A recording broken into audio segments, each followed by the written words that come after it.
जय हिंद दोस्तों, आपका MS चौहान। आप देख रहे हैं अपना चैनल फैब्रिक ज्ञान। राजेंद्र पालीवाल जी का क्वेश्चन था कि किसी पेट्रोलियम प्रोडक्ट को सिल्क के किसी कपड़े पे अगर हम यूज़ करते हैं तो उसमें रिंकल पड़ते हैं क्या। तो दोस्तों, कोई भी पेट्रोलियम प्रोडक्ट है, उसमें सॉल्वेंट है, MTO है, हेक्सिन है, कोई भी पर्क वगैरह कोई भी अगर आप यूज़ कर रहे हो कपड़े पे तो आप उसको कि स्पॉटिंग जैसे करते हैं, स्पॉटिंग में जो करते हैं सॉल्वेंट या हेक्सिन से, तो वो क्या बहुत हल्का होता है। और हल्का जब गन में मारते हैं तो गन के साथ में उसमें उसको इमीडिएट कपड़े से या फूंक मार के उसको साफ़ किया जाता है। कई बार कपड़ा ज़्यादा गंदा होता है तो जहाँ पे पेट्रोल पड़ेगा उतना हिस्सा तो आपका साफ़ हो जाएगा, बाकी जो गंदा हिस्सा जहाँ पे वो रुकेगा जाके वहाँ पे रिंकल आ जाता है। बिल्कुल वही है कि जब आप किसी कपड़े को ड्राई क्लीन कर रहे हैं तो ड्राई क्लीन का मतलब होता है कि आप उसको पूरा प्रॉपर डिप करें। सॉल्वेंट कर रहे हैं तो सॉल्वेंट में ये कि अगर आपने सॉल्वेंट किया है यानी गन मार रहे हैं उसमें, तो गन मार के आपको एक किसी कपड़े से इमीडिएट, क्योंकि बहुत जल्दी उड़ता है, ये बहुत ज़्यादा हल्का होता है और एक कहते हैं ना गैस या ये तरल पदार्थ है एक तरह का, तो कपड़ा मार के साफ़ करना है। बाकी आप कोई भी MTO वगैरह भी यूज़ कर रहे हैं तो आपको पूरे कपड़े को डिप करना पड़ेगा। और पूरा कपड़ा डिप नहीं कर रहे तो उसका एक प्रोसीजर और होता है कि जिस भी केमिकल से आप कर रहे हैं, जो भी आप पेट्रोलियम प्रोडक्ट यूज़ कर रहे हैं, उसका कपड़ा भिगो लें, भिगो के निचोड़ लें, निचोड़ के जहाँ पे आपने स्पॉटिंग की है उसको दूर तक मारें। दूर तक यानी जैसे ना कि ज़्यादा गीला नहीं होना चाहिए, दूर तक मारने का ये है कि उसमें रिंकल ना पड़े। बाकी डिप करेंगे तो उसमें रिंकल पड़ने का सवाल ही पैदा नहीं होता। तो उसी तरह जब भी आप, एक क्वेश्चन और था एक हमारे मित्र का, उनका ये था कि वो सॉल्वेंट लेकर आए थे तो उनका शायद ड्राई क्लीन का काम नहीं है, वो अपने घर के लिए कर रहे होंगे।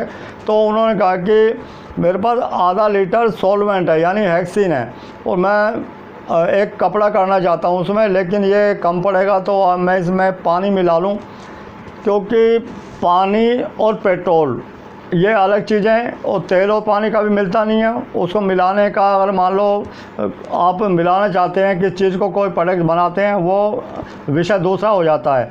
लेकिन यहाँ पे अगर आप ऐसा करेंगे तो आप अपने कपड़े को डैमेज करेंगे, क्योंकि ये देखने में तो सिर्फ काफ़ी लोगों को देखा है, जैसे वीडियो देखते हैं काफ़ी लोग दिखाते हैं कि भी उसको गीला कर दिया, उसे पेट्रोल भी डाल दिया, उसको गीले को MTO भी डाल दिया, तो ये गलत चीज़ होती है।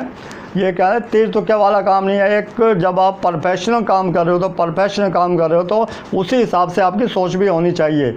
ये नहीं कि उल्टा सीधा केमिकल लगा के और आप एक्सपेरिमेंट करने के लिए आपके पास जो गलत कपड़े पड़े हों, ख़राब कपड़े हों, उनमें कीजिए। बाकी कस्टमर के कपड़ों पे या अपने किसी महंगे कपड़े पे यूज़ ना करें।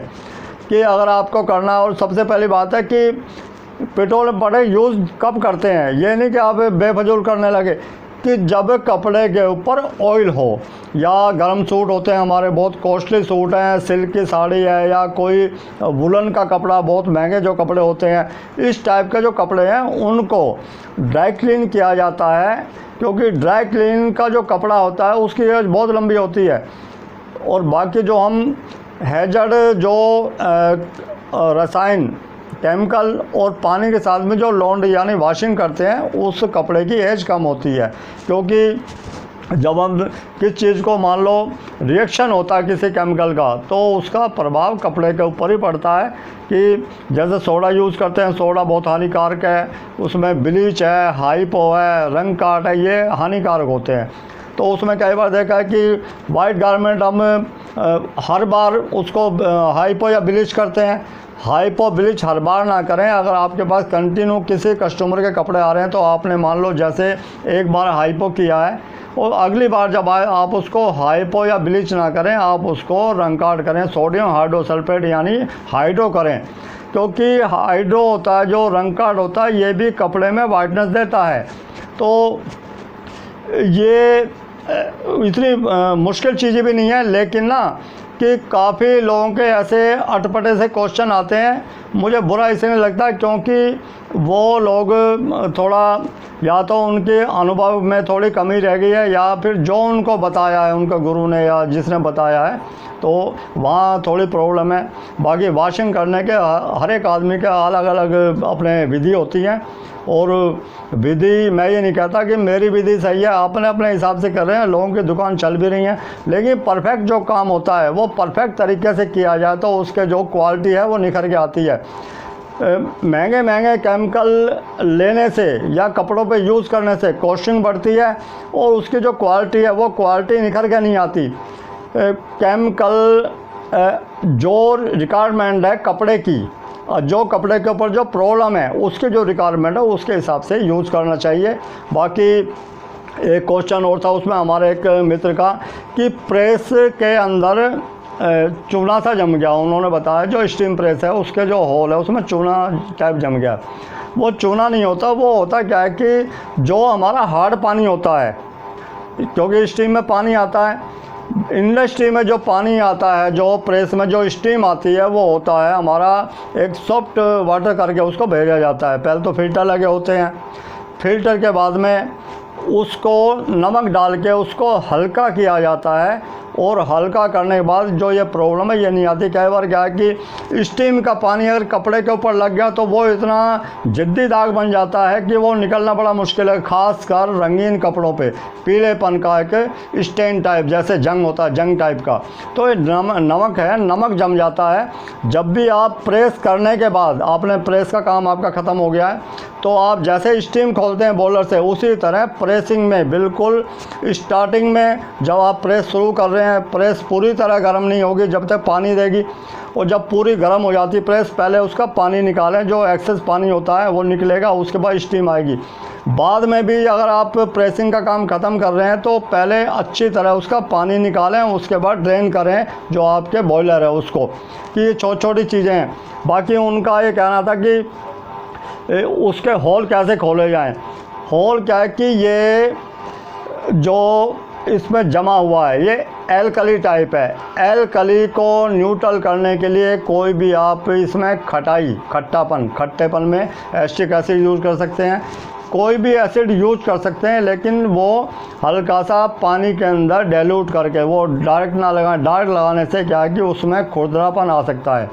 बाकी स्टेपलॉन शूज लगाते हैं तो काफ़ी लोग देखा स्टेपलॉन शूज लगा तो दिया उसके बाद निकालते ही नहीं है, तो वो स्टेपलॉन शूज और प्रेस के बीच में एक परत जम जाती है, वो निकलना बड़ा मुश्किल होता है। उसी तरह ब्रास की जो प्रेसें होती हैं उसमें भी कई बार कोई कपड़ा चिपक गया या कुछ चिपक जाता है तो कालापन आ जाता है, उसको निकालने के लिए सबसे बेस्ट है, काफ़ी लोग तीर तुका बताते हैं, डिस्प्रिंग गोली लगा लो, उसमें लहसुन लगा लो, उसमें प्याज गधी की पूंछ लगा लो, पता नहीं क्या क्या बताते हैं। सबसे परफेक्ट होता है कि अमाइल एसीटेट लें और उसके बाद उसमें हल्का सा किसी कपड़े में लगा के उसके ऊपर लगा दें, और लगाने के बाद में उसको साफ़ करेंगे, बिल्कुल इमीडिएट साफ़ हो जाएगा, क्योंकि ये गम बेस हो जाता है ये।